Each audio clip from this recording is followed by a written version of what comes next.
Absolute pleasure meeting both of you. You too. How were you first introduced to Winnie the Pooh?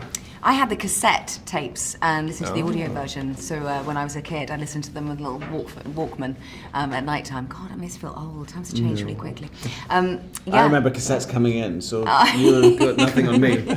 I must have had the books read to me because I'm very familiar with having read them to my kids. I'm very familiar with all the chapters and the stories. So my parents must have read them to me, and then of course the Disney cartoons, which we must have grown up with as well. Why do you believe he's so beloved?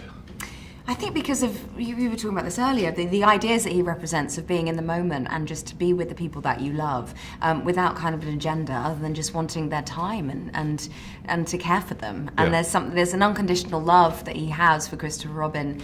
I think is so heartwarming and takes us out of whatever distracted moment that we're having or important responsible task at hand to just have a moment to play and realise that in this moment everything is okay. What's your favourite scene of film?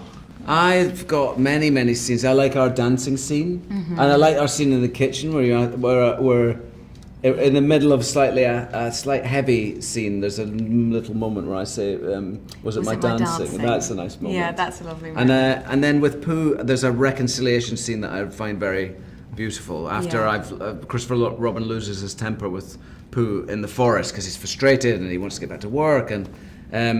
Pooh disappears, and then he tracks him down again, and there's a very nice scene where he sits down with him and says sorry, and I find that really beautiful. What was your initial attraction to the project?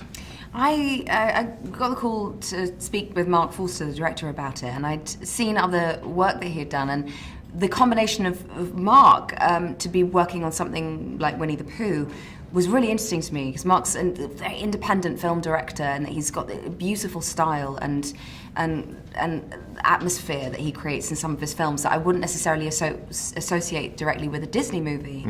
And I felt that he would bring kind of an emotional depth to it visually, but also within the performances. So that was kind of the way in, I think, for me. Yeah.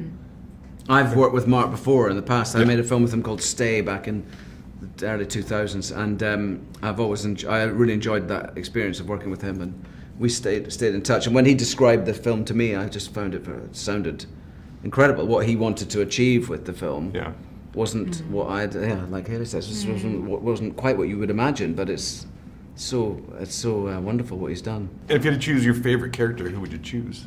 Oh, it depends on the day of the week, I feel like. I love Kanga and Roo. I think they're a very cute double act. They are.